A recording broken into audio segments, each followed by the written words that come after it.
sou a Thalita e você está no canal Fronteiras do Além. Aqui você vai mergulhar nas histórias mais sombrias, mas tenha cuidado, pois o que você encontrar por aqui pode acabar seguindo você. Na internet tem coisas que parecem só zoeira, mas nem tudo é brincadeira. Hoje você vai ouvir 3 histórias de gente que achou que era só um ritualzinho da internet, até perceber que tinha ido longe demais. Cuidado, porque às vezes tudo começa com um clique. Vamos começar a história de hoje, mas antes, verifique se está sozinho em casa, tranque as janelas, feche a porta do quarto e acenda uma luz. Por precaução, claro, afinal, é na escuridão que tudo sempre começa. E se prepare para conhecer hoje 3 histórias envolvendo rituais da internet. Se você está ouvindo isso, é porque de alguma forma você caiu na mesma armadilha que eu. Meu nome é Lucas, tenho 30 anos. E o que eu vou te contar agora talvez sirva como aviso, ou talvez já seja tarde demais para você. Eu nunca fui do tipo que acredita nessas coisas de lenda urbana, ritual, essas histórias que viralizam no TikTok. Na real, sempre achei meio engraçado ver os comentários cheios de "façam na sua casa e vejam o que acontece", como se o mundo fosse um grande filme de terror interativo. E talvez esse tenha sido meu erro. Era de madrugada. Estava na internet, vendo vídeos. Até que apareceu um vídeo diferente. Tela escura, legenda branca. Uma voz meio distorcida narrava: existe uma entidade chamada o Homem do Quarto Vazio. Dizem que ele vive entre as paredes. Se você rir dele, ele aparece. Se você desafiar, ele responde. Mas se você chamar, ele vem. A descrição tinha aquele clássico tom sensacionalista. Não faça isso em casa. Se fizer, não olhe para trás. E claro, eu ri. O vídeo ensinava um suposto ritual. Era simples até demais, o que deixava tudo ainda mais ridículo. Você só precisa trancar a porta do quarto, apagar todas as luzes, abrir o bloco de notas do celular e escrever 3 vezes: quero ver o que tem no quarto vazio. Depois disso, você teria que dar risada, uma risada debochada e esperar. Obviamente fiz. Achei idiota, mas fiz. Escrevi, ri, fiquei esperando, em silêncio. Me senti idiota. Ia fechar o bloco de notas quando a luz do celular piscou. Tela preta, travou. No segundo seguinte, veio o primeiro som. Na parede, não na porta, na parede. Travei, a mão gelou. Fiquei tentando destravar o celular, mas ele simplesmente apagou. E então, outro som.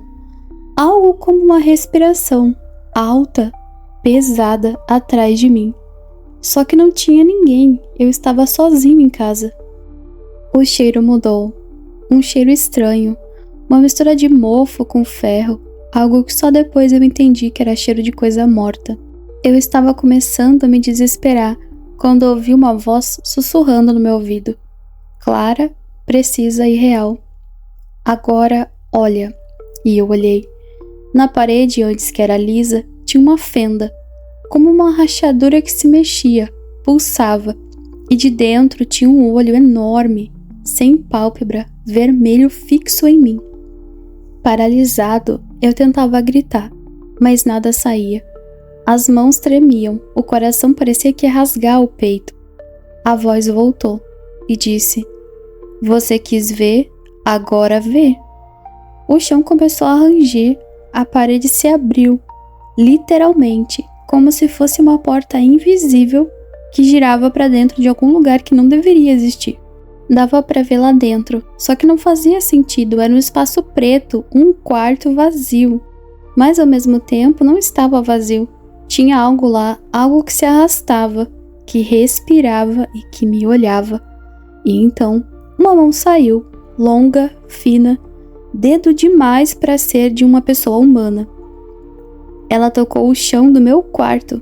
Quando eu finalmente consegui mover as pernas, corri. Saí do quarto, bati a porta e passei a madrugada inteira sentado na sala, tremendo, esperando o sol nascer. E desde então, eu escuto. Na parede, todo dia, toda noite. E eu sei que ele está esperando eu abrir a porta de novo. Se você vê esse vídeo no TikTok, acha graça, ri, debocha, só lembra, nem todo ritual é brincadeira, nem toda lenda é só história. Vamos agora à nossa segunda história. Meu nome é Rafael. Nunca acreditei nessas coisas de espíritos, mundos paralelos ou rituais estranhos. Para mim, tudo isso era só história para assustar adolescente. Até que uma noite, eu me vi preso numa coisa que não dava para explicar, o que começou por causa de um vídeo no TikTok.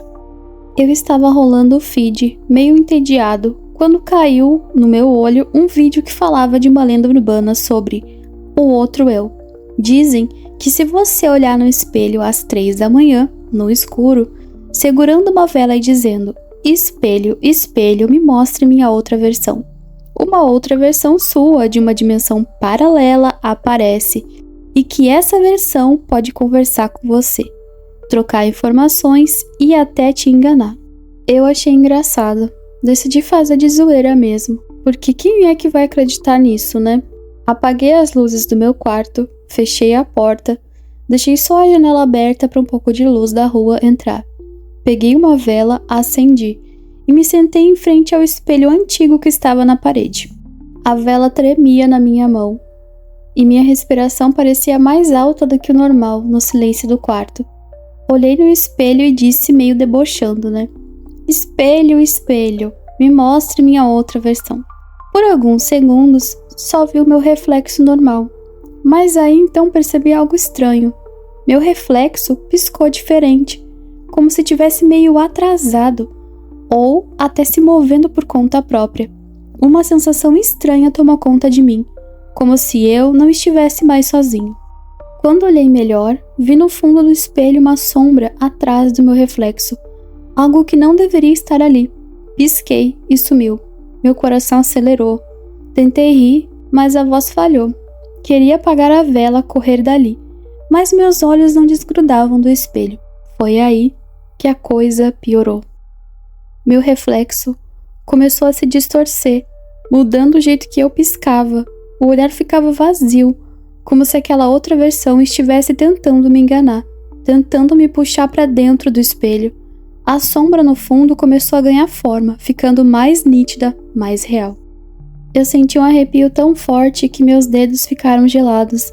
Quis fugir, mas parecia que a porta do quarto tinha sumido.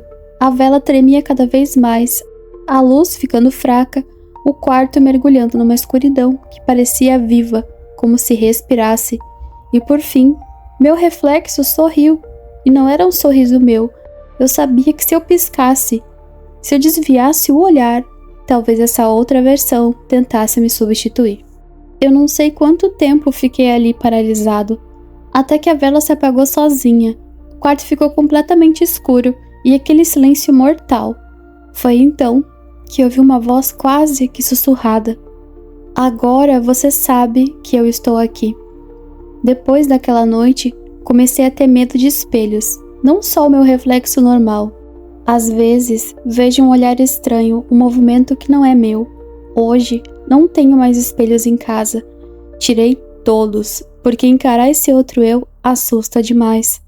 Tenho medo desse tal doppelganger querer trocar de lugar comigo, e aí ninguém saberia quem eu realmente sou. Se eu pudesse voltar no tempo, jamais teria feito aquele ritual. Rituais da internet podem parecer bobos, mas às vezes são muito mais perigosos do que a gente imagina. Você vai ouvir agora a terceira história. Espero que tenha gostado até aqui. Te prometo que essa vai ser de arrepiar. Me chamo Sara, tenho 18 anos e quero contar algo que mudou minha vida. E pode mudar a sua também, se mexer com essas coisas da internet. Eu sempre gostei de um menino da escola, o David, só que ele nunca olhava pra mim.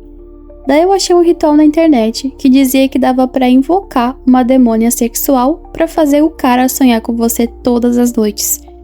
Eu tava desesperada, então resolvi fazer. Era simples. Você precisava de uma vela vermelha, escrever o nome dele num papel com batom vermelho, beijar o papel e repetir na frente do espelho à meia-noite a frase: "Rainha do inferno, Faça com que ele sonhe comigo todas as noites e que ele fique obcecado por mim e só consiga viver se estiver ao meu lado. Eu fiz tudo na maior pressa, sem nenhum círculo de proteção, sem nem me preocupar, só queria que ele me notasse. Na noite seguinte, sonhei com a tal demônia, uma figura sedutora, meio sombria, meio fogo, que dizia que o David ia começar a me notar. E foi verdade. Logo, ele começou a olhar para mim na escola, puxar papo, me chamar para sair. Quando saímos, fomos ao cinema. Ele me beijou e eu nem acreditava que aquilo estava acontecendo. Eu estava tão feliz que nem ligava mais para nada. Tudo graças àquela demônia. Mas essa felicidade durou uns 3 meses. Foi como viver um dorama na vida real. Com o tempo, o David começou a mudar. Ele ficou agressivo, possessivo, me afastou das minhas amigas, implicava com o que eu usava, não queria que eu tivesse amigos homens. Ficava grudado em mim, na escola, e não me deixava nem sair. Ele dizia que estava só me protegendo, mas não me deixava questionar nada sobre a vida dele, enquanto ele me cobrava e controlava cada passo meu. Quando saímos com os amigos dele, ele me calava, não deixava eu falar, e sempre que alguém me elogiava, ele tentava me diminuir. Ele dizia coisas pra mim como: "Nossa, você mudou comigo. Não gosta mais daquilo que gostava antes?" Quando eu tentava confrontar, ele surtava, me ameaçava, mas eu sentia pena porque ele me contou que a vida dele era uma bagunça. Pais separados, pai com outra família, mãe namorando com um cara muito mais novo que mandava nele. E foi aí que tudo piorou. Depois dos 3 meses, quando ele começou a mudar, eu parei de ter sonhos bons com ele. Agora meus pesadelos eram realistas. O David, possuído por algo que tentava me matar. Tentei terminar com ele, mas aí isso fez tudo piorar.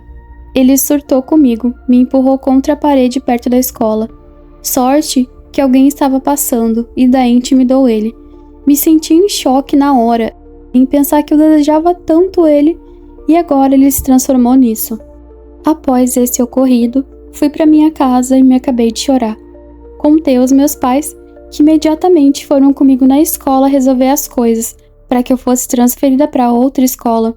E nesse meio tempo, fiquei morando na casa da minha amiga. Afinal, ele sabia onde eu morava, e se eu ficasse na minha casa, ele poderia vir atrás de mim. Após alguns dias, decidi procurar ajuda numa casa de religião. Eu sabia que tudo isso era culpa minha, né? Fui invocar uma demônia, minha maior burrice fazer isso, mas enfim. Quando cheguei na casa, eles disseram que demônios são literais. Se você pede algo, eles entregam, mas nem sempre do jeito que a gente espera. Às vezes é pior. Me avisaram que eu não deveria ter mexido com aquilo sem saber direito. E disseram que tive sorte porque por muito pouco as coisas não pioraram mais. Me ensinaram então a fazer o ritual para desfazer o que eu tinha feito. Uma parte eles fizeram e a outra eu fiz em casa. Só sei que gastei quase toda a minha economia. Deu quase R$ 2.000. Mas enfim, consegui resolver depois de muito esforço. Eu aprendi a lição. Rituais não são brincadeira. Se você não entende direito no que está mexendo, melhor nem invocar. Não mexa com o que você não sabe, porque às vezes o que a gente quer pode ser ruim e a gente nem sabe. Eu nunca quis adivinhar que ele era doido. Conheço ele há anos. E que bom que pelo menos a demônia que invoquei não fez nada contra mim. De certa forma, ela me deu o que eu pedi. Mas a que custo, não é mesmo? Hoje em dia nunca mais fiz nada do tipo. E sinceramente, a última coisa que eu quero é namorar alguém de novo. Tô com os meus amigos e já basta. Tem coisas que a gente não deveria chamar, porque quando você abre a porta para o desconhecido, não sabe quem ou o que vai cruzar do outro lado. E às vezes esse outro pode querer mais do que só conversar.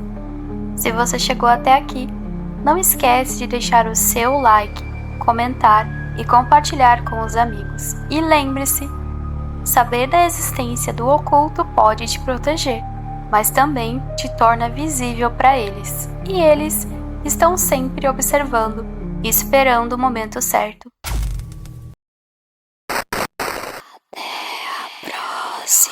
Silêncio.